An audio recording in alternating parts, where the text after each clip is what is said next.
First of all, sir, just give us your reaction to the devastating events of the weekend so far. It's very regrettable, tragic, the loss of life, and regrettable primarily because we have failed to provide an alternative political avenue, path. We have failed together, all of us, the international community primarily, to give people hope and aspiration. This is a wake-up call for all of us that we need to do actually provide such an alternative path. Palestinian people have been subjected to oppression and brutality for 100 years. This is about time that we look at the root causes. This is about time to adopt wisdom and statesmanship. This is not a time for vengeance, and we are very alarmed and concerned that with such an Israeli government, the most fanatical, Netanyahu, Ben-Gvir, Smotrich, the key motivator will be revenge. And revenge on who? On Palestinian civilians, as you may have been following in the last few hours, bombarding residential compounds and entire areas, entire families being wiped out. These are war crimes. This is not the solution.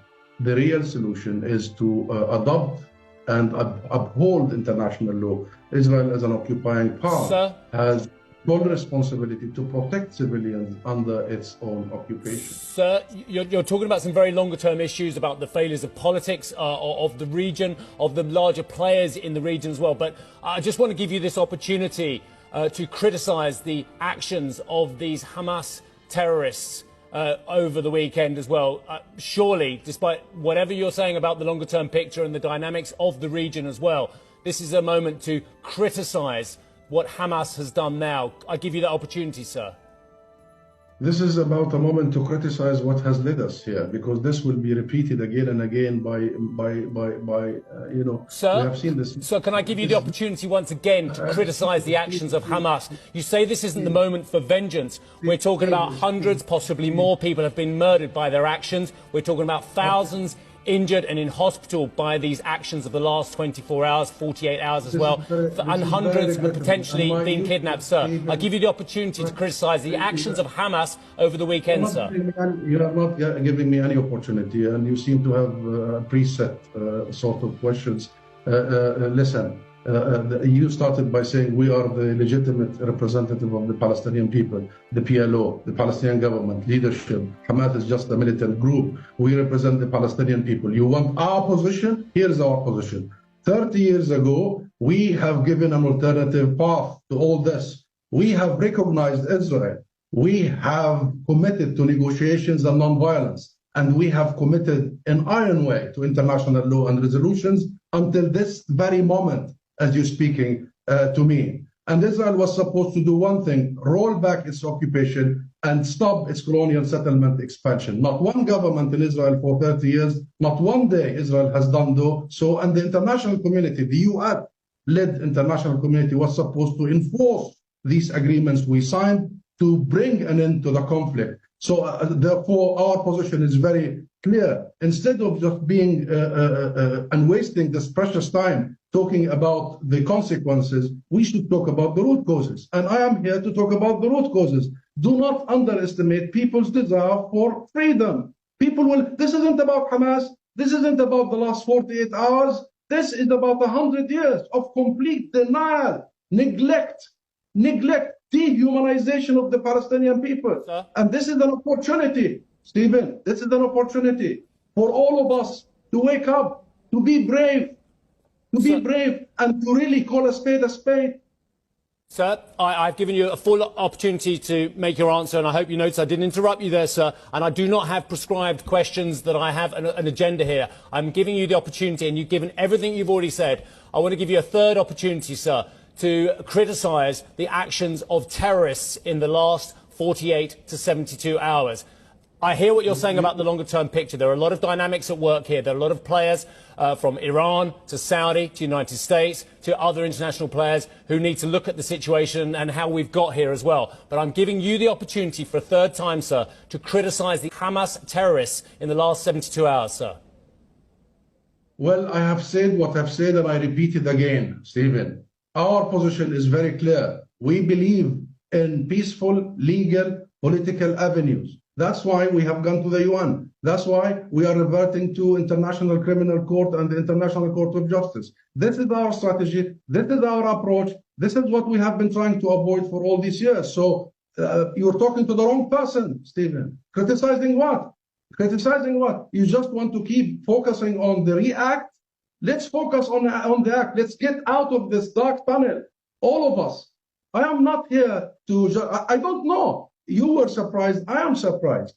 But the only thing that we need to really focus on is what led us to this moment, especially in the US. Especially in the US. Are we lesser of a people, Stephen? Really?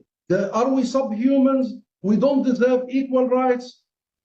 What? Gaza has been blockaded for 16 years. 2 million people have been taken hostage. So do not reduce this to a Hamas group. Do not reduce us only to this moment. It's 100 years of Nakba and disposition and displacement and denial and racism and occupation and apartheid.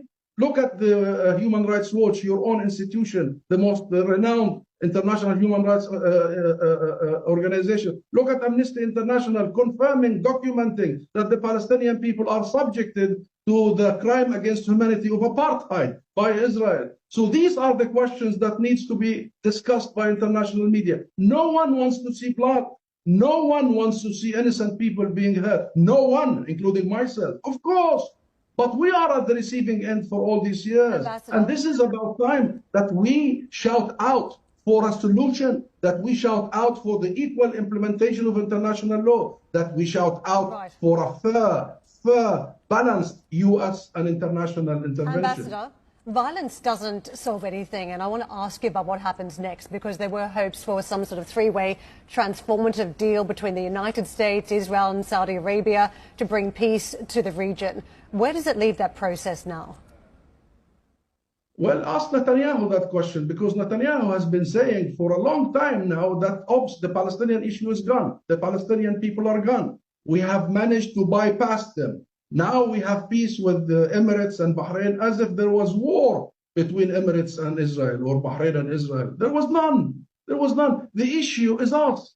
And Netanyahu and the Israeli successive governments want to keep us the biggest elephant in the room. Almost do not exist. And you've seen in the last so many years, no one is seriously talking about achieving any sort of peaceful conclusion and the Palestinian people attaining their rights. And therefore, this is your question, Karen, is the right question.